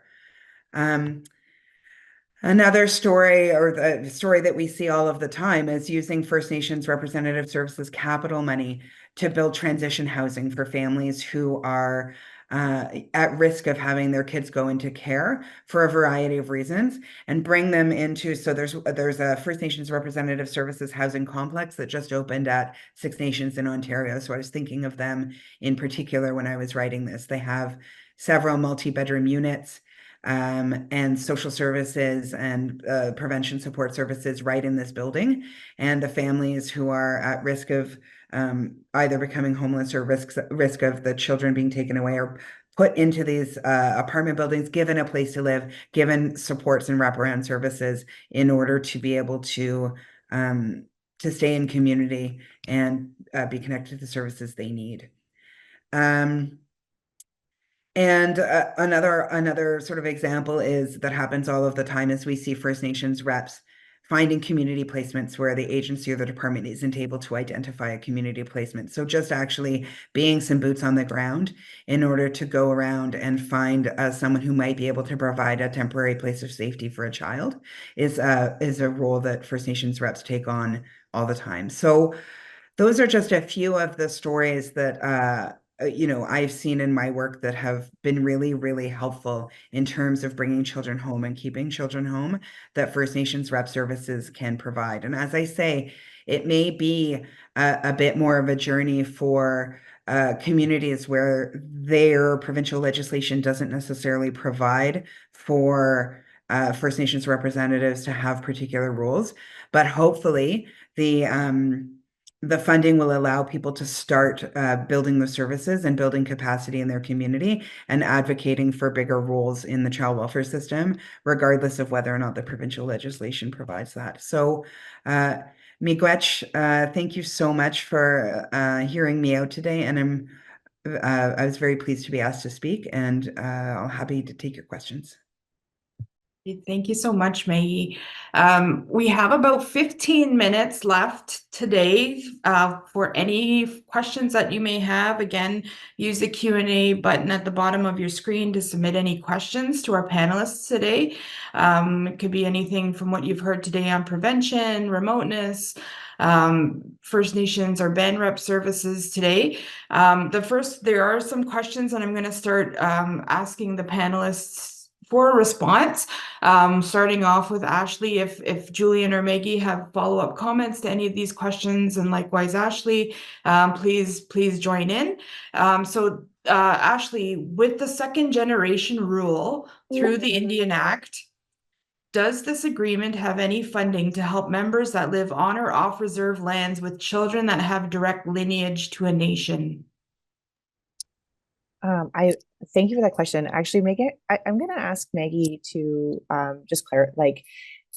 I have a feeling most people joining today know what the second generation rule is, but I'm just for those who might not know, I'm going to ask a lawyer. Use my lifeline to ask a lawyer if you can. Sure. You can explain what that is for everyone. Sure. So the second generation cutoff is a reference to how the registration or status entitlement rules work under the Indian Act. And so how it is that after a certain number of generations where you have an Indian under the Act marrying a non-Indian, then the child becomes disentitled to have First Nation status. So that is what that's referring to. And I don't know if Ashley, you want to take up the rest of it, or I can take up the rest of it if you want. Well, I was thinking about with this question, because it is there's broad implications for the way that not just child and family services, but like all services on reserve are funded as using IRS and a per capita model, so we know that First Nations have community members that are not enrolled in on the IRS or recognized because under the Indian Act, what we are moving towards, and if you maybe Maggie or Julian have the exact section or paragraph on from the draft agreement that at the 5-year program assessment mark to have a look at a First Nations led census that is already in development with the First Nations Information Governance Center and Statistics Canada or ISC, that is already in development, because I think it's very important that First Nations be able to define their service population for this program. I think more broadly speaking, I think that's very important, but for reasons of funding social services and child and family services, it absolutely needs to be reflective of the service population. So for at least the first 5 years, it's just to start rolling out funding. We had use the IRS to capture those numbers, but really driving towards what we're sort of referred to around the table as the gold standards, which is a First Nations led census. So that would be First Nations defining who is a community member, and that would really be supporting that funding for the true service population. I don't know if Maggie or Julian want to jump in on that. Sure. I mean, I think that one of the questions that came up was with respect to second generation cutoff, or whether or not this agreement sort of helps service folks. I mean, the short answer is that it services folks who are located on reserve. And the reason for that is because it's settling the case that was launched by AFN and Caring Society, which was about funding for kids on reserve. And so there isn't, you're right to identify, there's not a lot of stuff going in there about kids on reserve or youth that are off reserve, except maybe with post-majority. And I know that that's something that people don't like, because people don't rightly buy into the boundaries of reserve and off reserve and status and not status, and those are things, but that's what we're dealing with, and that's the case we're trying to settle. Okay, thank you so much. I just am mindful of the time, and we have a few more questions. However, if you still have a question or resulting from the discussion that's happening right now, you can please email social.development@afn.ca with any questions, and we will work to give you an answer to those. So the next question as well is, what CFS best practices are being relied upon? Are they First Nations models that have been developed over generations, or are they based on non-Indigenous models? Is that in regards to if that's in regards to the Secretariat, which I think that's what that question is based on. So the draft agreement doesn't define what the best practices are. However, the Secretariat that would support a best practices approach would be First Nations led, before First Nations, run by First Nations.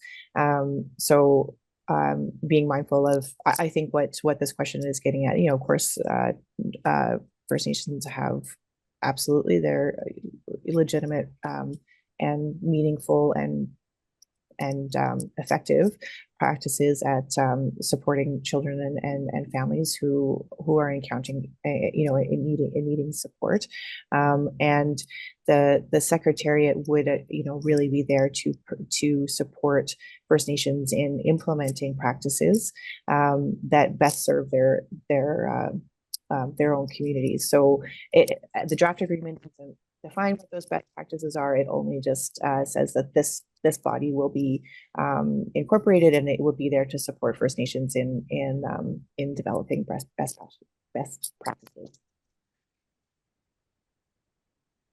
All right, thanks, Ashley. Also, another question, I guess towards Ashley, what prevention category would Indigenous languages development fall under? For example, immersion schools programming. I mean, that could be, that could fall under either, I don't want to get, I know always talk about, I don't want to get people in this idea that there has to be this primary, secondary, because of course it's a continuum. Prevention is a continuum.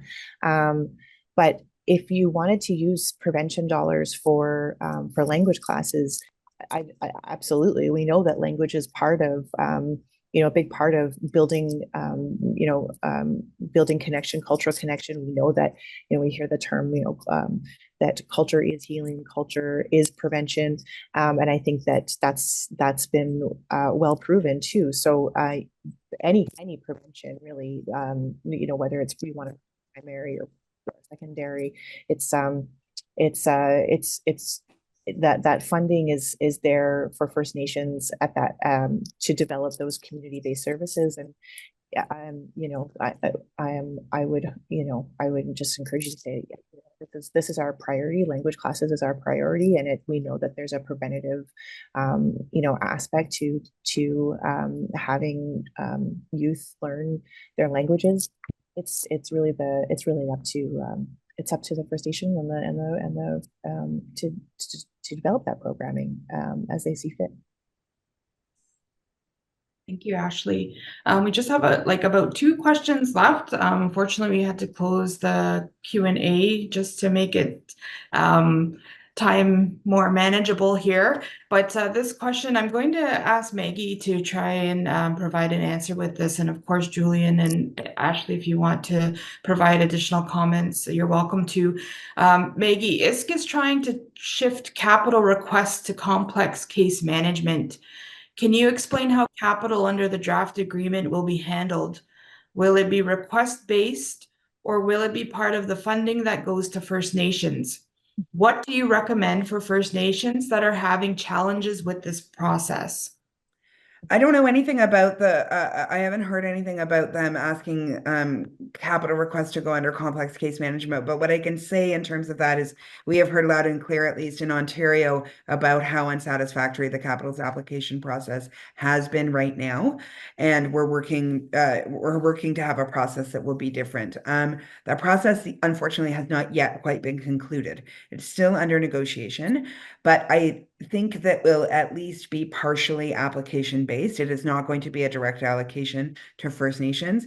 And there, I think First Nation, the parties are considering a variety of things, including a sort of a needs-based approach where, for instance, the people who have already accessed capital may not be then first in line to access more capital, but people who haven't yet accessed capital funding, may sort of be prioritized, but it's to be completed actually there. So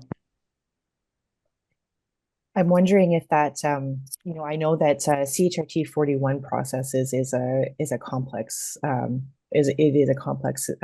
application or the application process, and it's the move to case management happened because there was ISC had really identified some challenges in the way that they were managing capital funding requests under CHRT 41.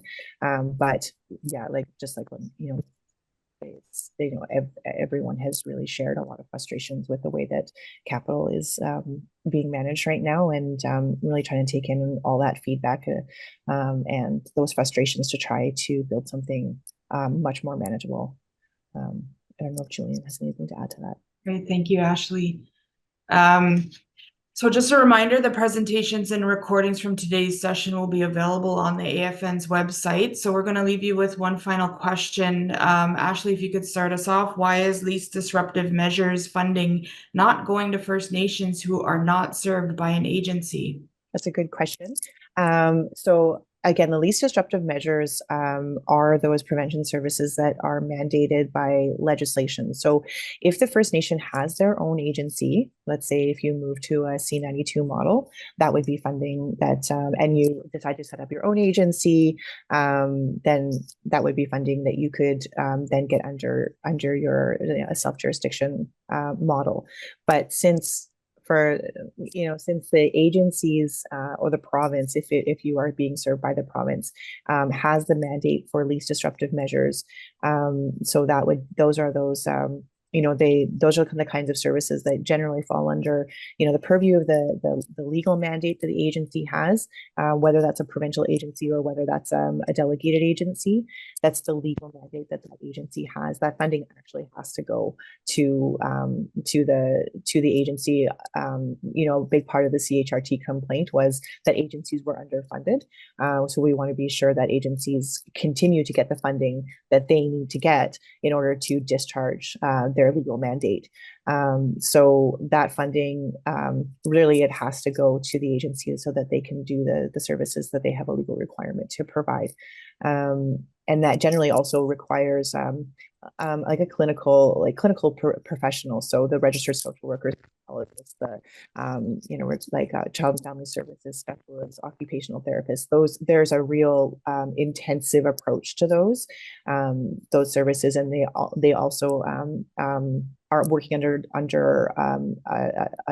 like a director, a social work director, and again, that person would be providing clinical oversight. So that's again part of the reason that those least disruptive measures legally they have to go there, but also there's a structural piece there and the practice of social work piece that still has to be supported. I hope that helps. Great, thank you. So thank you, Ashley, Maggie, and Julian, for a great discussion today and for taking the time to share this important information about prevention funding, remoteness, and First Nations representative services in the draft agreement with us. Today's session has been enlightening to know about the way prevention funding and services will be delivered under the draft agreement, and to better understand how the proposed reforms will support our children and families. I trust that all chiefs, proxies, technicians, and others who are with us today have enjoyed hearing this information. And as a reminder, you will be able to access the presentation materials and the recording from today's session in the coming days. Thank you all for joining us today, and we will hope to see you in 2 weeks' time at the next virtual information session on September 5th. This time it will be focused on accountability, governance, and performance measurement in the draft agreement. So I would now like to turn the session over to Elder Edmund Sagney to provide us with a closing prayer. Hey, Rich. What an exciting discussion today. Hearing so much where I live in Fort Albany, I can relate to the cost factor. Up here, it's really our people go hungry in my community. My people go hungry because what they get is not enough to really feed their families, but also other things contribute to it is addictions and stuff like that. And we need to deal with those. Just to let you know, in the last week, we had 2 house fires here in Albany. And we're really, really in poverty in more ways than one. And, we're in holistic poverty here. One family that lost their house, I worked with them when I was with the First Nation till I got tired, and they were doing good, but they needed a lot of help because they had mental health issues in that family. And I'm talking about real mental health issues, not those contributed by drugs or opiates, whatever. And I worked with them. I got them thinking in a good way. Then when I left, that support just evaporated to a point where last week one of them decided to burn the house down. Now he's charged with arson and all this, and rather than try to look into and say what happened, how can we fit, they compounded by more threats of punishment and so on and so on. And the fact is, he has to be taught that what he did was very wrong, seriously wrong. Unfortunately, no one died in that fire. Second house, a couple days later, same thing. We got to a point that we're sad because we're accepting that as being part of being normalization. We don't have like a fire response team. Well, the house burned down and we can't stop it. So too bad. You know, and we talk about this child welfare, child reform. You know, we don't have to go far to reform our child welfare delivery and services. We don't have to go far. We have people walking around here.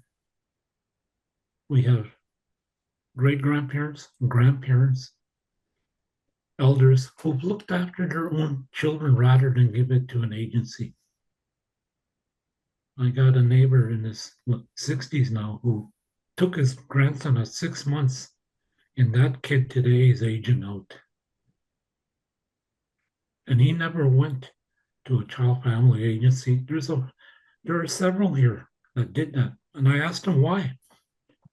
Because it doesn't matter, he said, if it was Children's Aid or an Aboriginal image agency, is that they will come in our home and rather than say to us, you're doing the good, they're going to come and inquire, what are we doing? What's happening? Like there'll be a busy, nosy entity we just don't want. And they don't get funding for that. They haven't even taken welfare. And that's not recognized as a legitimate child care upbringing. That's not recognized. And I think we should. You know, admire these people because of what they did. Compensate these people for what they did. And those children are a lot better off than the ones that went through the system, I can assure you. And we have, like, I think the age out we're saying is 30 from our perspective. I think of the plaintiffs who started this, who now 30 years old are over, and they're no longer eligible for any type of compensation. And I think that's sad because these people gave their heart and souls to this case. I think if we get to know those people, I think we need to sit down and say, how do we thank them? In a financial way as well, because they do need help. You know, we talked about Bill C-31 and the Indian Act. Those bills, especially the children after Bill C-31, I talked in Colin, I used to call it the very last Indians of Canada, as recognized by Canada. In other words, they want to eliminate us. We talk about transportation costs. You know, when I became housing director for NAN, Treaty Number 9 back then, we used to get the survey. In your community, can you describe your house? How many of your house can you describe it? Excellent, good, poor, bad. What shape? I looked at that and I said, and we had this national housing director from INAC who was a bully, big guy. So I went to question him on that. I said, that's really unfair because you're sitting in your letter chair in office and getting misled information.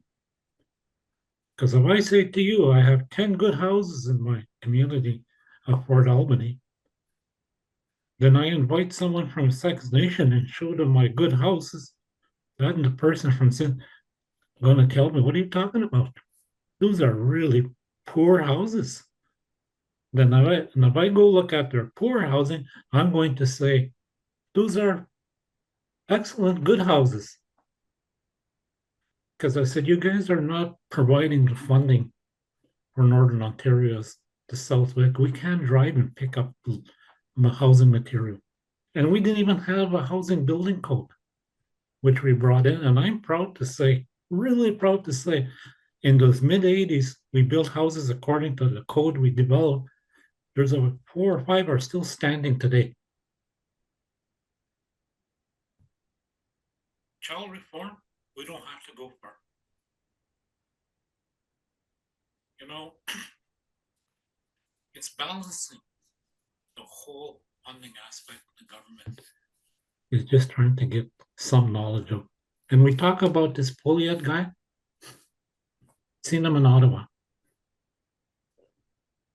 Very nice speaker, very nice dancer. That's about it. When it comes to Aboriginal people, nothing. All I see was a mouth moving, a mouthpiece, but I didn't see the heart. Ottawa's like that, even with this young Trudeau. He speaks. When he first came on, everybody got excited. He was just a mouthpiece, no heart. So if we're going to do this child welfare, we got to put our hearts into it. Let our communities drive it. It's going to come from the people, and the chiefs are just going to lead us that way, but it has to come from the grassroots.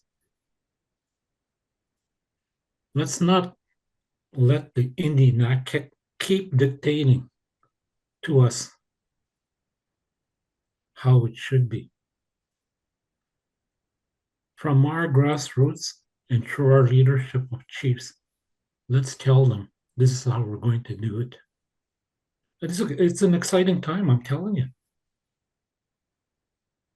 Finally, I believe we have the young people that are coming up who are super educated, not only in the Western sense, but also in their background values, their balance.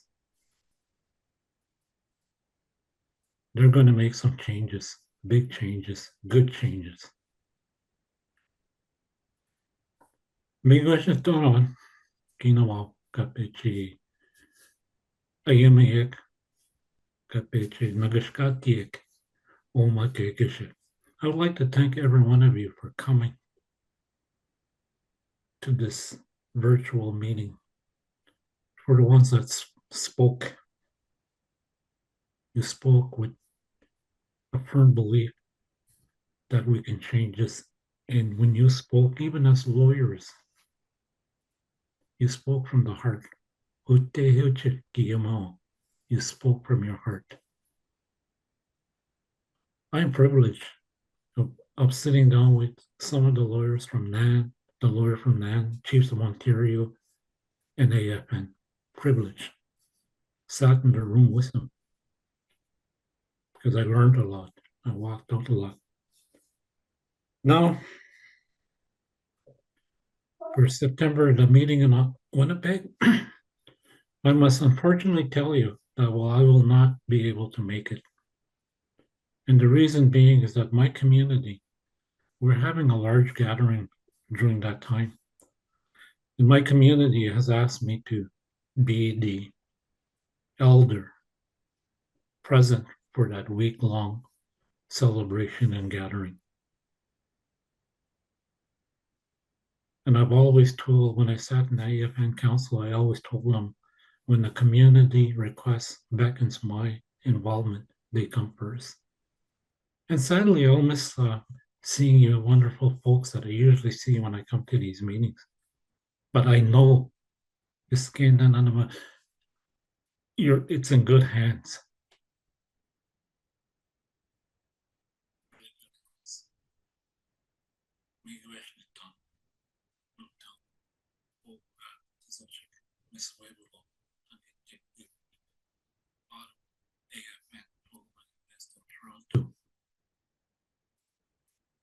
Chiefs of Ontario, Ogamagandestanike, Nishnabiaski, at Donowa.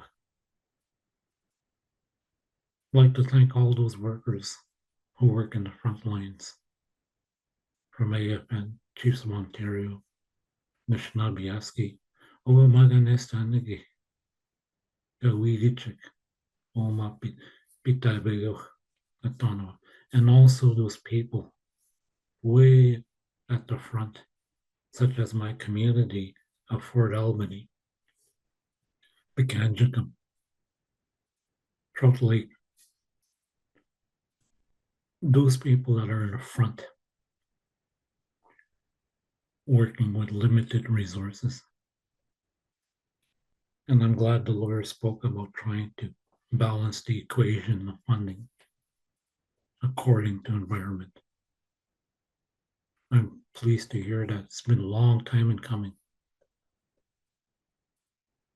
And we're going to make a difference. I really believe that. One day we'll get to a point and say, who needs CAS? Who needs the province child welfare? Because we'll be doing it on our own. Isn't it wonderful, the leader we have, to come here, give her time to start this meeting off, our national grant sheet. So with that, I'll see you at the next virtual. Maybe as a suggestion, maybe you can start 15 minutes earlier. I know you're working with the time zones, but because this is too important to, people want to get involved. And I'm honored. I'm really honored. To all of you here, I give my bid. Also to look after yourself. Enjoy Manenta, your day, this day. Like this day. Watch it. Mingach. Miigwech, Elder Ed, and thank you for your warmth and generosity of your time spent with us today. So I would like to say again, thank you to all our presenters today, Elder Ed, for sharing some words with us, and thank you all again for attending. Miigwech.